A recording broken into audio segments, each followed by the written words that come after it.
Jalur trekking kita ngelewatin bekas lahar dingin erupsi tahun 2010. Pas baru sampai, hawanya semriwing banget. Selalu hitung anggota kalian. Kalau ganjil, cari sampai ketemu. Woi, lari! Ada setan! Peringatan, animasi ini dibuat dengan tujuan sharing pengalaman pribadi sang pengirim cerita.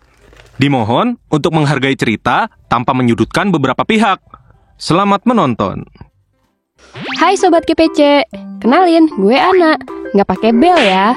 BTW, gue di sini mau ceritain pengalaman gue waktu kemah lereng selatan Gunung Merapi di Yogyakarta.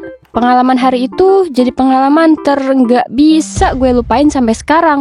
Kejadian itu gue alamin pas kemah kenaikan kelas. Waktu itu, regu gue terdiri dari 5 orang. Ada gue sebagai pinda atau ketua regu, Dista sebagai wapinsa atau wakil ketua, dan 3 anggota lainnya, yaitu Nabila, Nada, dan Elsa. Hari H tiba, dan semua berjalan dengan lancar, sampai saat perjalanan menuju bumi perkemahan. Pas baru sampai, hawanya semriwing banget. Anginnya bikin bulu kuduk gue bergoyang. Padahal kita datangnya siang tuh, jam 11-an. Setelah sampai, kita langsung pembagian tenda dan rundown acara. Kita dibagiin ID card sebagai tanda peserta dan langsung mendirikan tenda, bikin pagar, dan bikin dapur seadanya yang cuma diikat di beberapa pohon gede gitu. Gue pun bikin tali melintang antara ranting pohon buat jemur baju nantinya. Kegiatan siang itu berjalan dengan lancar. Sore harinya, hujan deras mengguyur bumi perkemahan dan lumayan bikin kuyup pas kita diriin tenda. Berhubung gue sebagai ketua regu, gue punya tanggung jawab jaga anak orang biar gak sakit dan terlalu capek. Makanya gue siap siaga hujan-hujanan ngatur tenda yang bocor di mana-mana. Gue juga sigap ngatur aliran biar air nggak masuk ke dalam tenda. Gue suruh semua anggota istirahat biar malamnya nggak kecapean waktu kegiatan jurit malam. Biar semua merasakan momen kebersamaan dan seru-seruan bareng. Ketua regu yang budiman kan gue. Uhuy. Waktu berlalu sampai pada kegiatan di malam pertama. Malam pertama berkegiatan perkemahan maksudnya ya. Kita mulai trekking. FYI, beberapa hari sebelumnya, Gunung Merapi sempat erupsi kecil. Bau belerangnya yang menyengat masih tercium. Dan lahar panas terlihat memancar dari puncaknya. Jalur trekking kita ngelewatin bekas lahar dingin erupsi tahun 2010. Asli cuy, gelap dan rusak parah jalanannya. Awal perjalanan, kita disuguhi pemandangan gunung yang terlihat memancarkan lahar panas dan susul hawa dingin. Semua anggota pakai jaket, kecuali gue yang ngeyel merasa kebal sama dingin. Perjalanan menuju pos 3 mulai terasa aneh. Jadi, ada temen gue yang bisa lihat hal-hal begituan. Tiba-tiba dia nangis karena ngelihat sosok di dekat kandang kambing. Ya kita mikir dong, cuma perasaan lo aja kali. Dan kita lanjutin perjalanan tuh. Tiba di pos 3, ada 2 kakak dewan ambalan. Kita dikasih tahu kalau tiap pos akan ada job desk beserta tugasnya. Juga barang bawaan kita dicek, kayak senter yang dibatasi cuma boleh bawa 2 per regu. Tapi Nabila sama Elsa nyembunyiin 2 senter itu di semak-semak waktu penggeledahan. Nekat banget deh tuh bocah. Kan kalau melanggar kita sergu bisa kena sanksi. Perjalanan lanjut dari pos 3 ke pos 4 nih. Kita bercanda biar nggak tegang-tegang amat. FYI, perjalanan menuju satu pos ke pos lain ditempuh sekitar 15 menitan. Karena kita sambil ngerjain soal yang dikasih kakak dewan ambalan. Jadi sering berhenti dulu deh di jalan buat mikir dan nulis. Suasana makin mencekam ketika kita sampai di pos 4. Kakak dewan ambalan ngasih wejangan. Selalu hitung anggota kalian. Kalau ganjil, cari sampai ketemu. Tapi kalau lebih, hitung kakinya. Siapa tahu ada yang ikut rombongan kalian. Ngerti? Berhitung, mulai. Terus kita berhitung di situ. 1, 2, 3, 4, 5. Lapor, regu 4 terdiri dari 5 orang. Lengkap dan tidak ada yang izin. Terima kasih. Anjoy. Anak pramuka banget cuy. Kita lanjut ke pos 5. Pos terakhir dalam perjalanan trekking ini. Salah satu anggota, yaitu Nada, dia sakit. Badannya kedinginan dan mukanya pucat. Akhirnya, dia harus ditangani PMR dan dipindah ke posko peristirahatan. Jumlah anggota kita tinggal 4 orang. Di perjalanan, gue mulai melanggar beberapa larangan, kayak nggak boleh ngomong kasar, harus jaga ID card yang dikalungin, dan nggak boleh mainin senter ke sembarang arah. Di perjalanan, kerasa banget capeknya.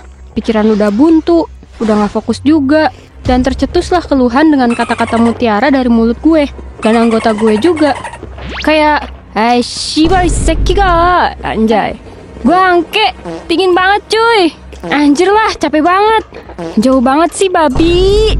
Gue juga mainin senter ke kanan kiri hutan, ke atas langit. Terus gue sorotin ke regu depan yang jaraknya nggak begitu jauh. Tiba-tiba 3 regu yang di depan kita teriak, "Woi, lari! Ada setan!" Ya kita semua panik dong. Dan lari kocar-kacir di jalan rusak plus nanjak. Mana ID card si Elsa hilang lagi. Ya gue harus tanggung jawab bantu cariin. Tapi gue tanya ke regu lain. Syukurnya ada yang nyimpen pas nemu. Nah, jadi kata regu lain, pas kita ngelewatin jembatan besar, ada yang lihat sosok cowok berdiri gitu. Dan lo tahu, ternyata sosok itu adalah pembina kita yang nyamperin karena waktunya udah ngelebihin jam yang udah ditentuin. Dan kita digiring ke posko peristirahatan. Pas istirahat, gue ngerasa dingin banget. Badan gemeter, muka pucat, dan gue ngedenger suara cewek nangis deket banget sama gue. Terus gue refleks bilang, diem! Shh, diem! Suara itu semakin jelas dan deket banget di telinga gue. Akhirnya gue teriak, "Kalian bisa diem gak sih?" Shh. Seketika semua orang diem dan mereka ngeliatin gue dengan tatapan bingung. Yang tadinya rame banget, seketika hening.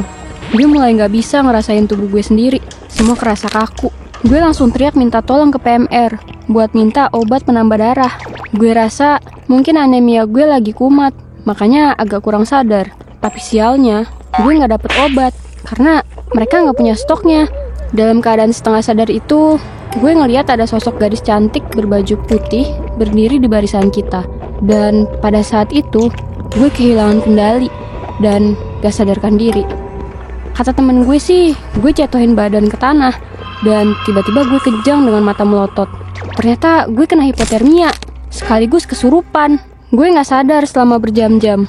Temen-temen bilang, pas gue kesurupan, suara gue jadi suara anak kecil yang marah-marah karena gue mainin senter sembarangan. Mereka coba sadarin gue. Ternyata kata kakak Dewan Ambalan, gue diganggu menunggu pohon yang gue pakai buat jemur tanpa izin. Sosok anak kecil itu marah karena gue melanggar pantangan di sana. Setelah sadar, tubuh gue lemes banget dan gak bisa gerak. Kepala pusing, muka masih pucat. Gue akhirnya dipulangkan lebih awal dari kegiatan kemah. Sejak kejadian itu, gue gak berani lagi melanggar peraturan yang udah ditentukan. Pasti tiap peraturan ada tujuannya kan. Apalagi ini di tempat yang bisa dibilang sakral, kayak kawasan Merapi.